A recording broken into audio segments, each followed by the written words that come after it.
అణిచివేసింది TRS party కాదా? అవునా కాదా? భూపాల్పల్లిలో ఎవరికి టికెట్ ఇచ్చి ఎవరికి సపోర్ట్ చేసిండ్రు? నాగుల్ అన్న పరిస్థితి ఏంది? గుడిమల్ల రవికుమార్ గారి పరిస్థితి ఏంది?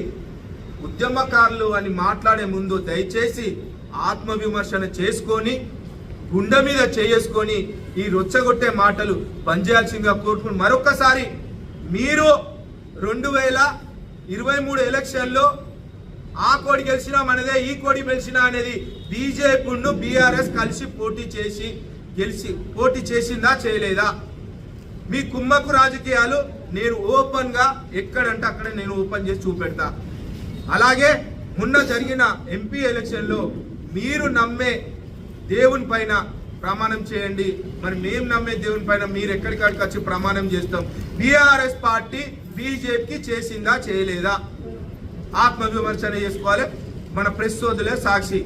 మరి మా కాన్స్టిట్యున్సీ ఒక్కటే అని కాకుండా 7 కాన్స్టిట్యున్సీలో ఉన్న ప్రతి ఒక్కరి వర్గాలను ప్రజాప్రతినిధులను ఇక్కడికి హన్మకొండ పిలిపించి ఎన్ని విధాలల్లో ఎంపీని గెలవాలి అని నారాయణ రెడ్డి గారి సమక్షంలో ఇక్కడనే ఎన్నో కుల సంఘాలను ప్రజా సంఘాలను పిలిపించి మీటింగ్ పెడితే దానికి ప్రెస్ సోదరులే సాక్ష్యాలు ఉన్నారు. చెప్పుకుంటూ పోతే ఇంకా ఎన్నో ఉన్నాయి. స్థాయి గురించి మాట్లాడుతున్నారు. 32 ఏళ్ల నుంచి ఒకటే పార్టీలో ఉండి పార్టీకి నమ్మన బంటుగా ఉంటే కాంగ్రెస్ పార్టీ గుర్తించి రాజేందర్ రెడ్డి గారికి టికెట్ ఇస్తే గెలిచి నేను గెలిచినా అని ఇంట్లో కూర్చోకుండా గెలిచిన తెల్లారి నుంచే పశ్చిమను అభివృద్ధి వైపులో తీసుకుపోతున్నది. మీకు కళ్ళు కనబడతలేవా?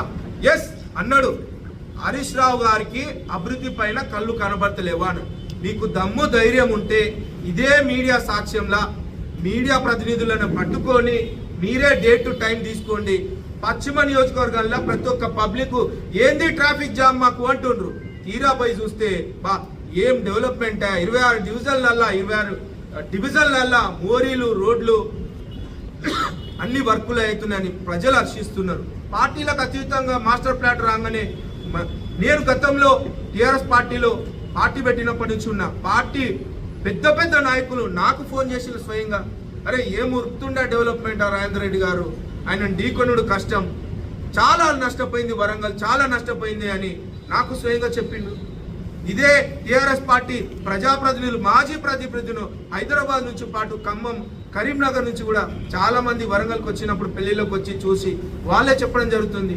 ఎస్ మీరు చూసి ఓర్వలేక ఉద్యమాన్ని మరొక్కసారి కనుక రెచ్చగొట్టి మాట్లాడితే దానికి ప్రతిఫలంగా ఉద్యమకాల పైన ఎవరైతే అభివృద్ధి చేస్తుంటే అడ్డుకోవాలని చూస్తే దానికి ఫలితంగానైతే అది వేరే విధంగా ప్రజలు బుద్ధి చెప్తారు. ఇంకా చెప్పాలంటే చాలా ఉన్నాయి.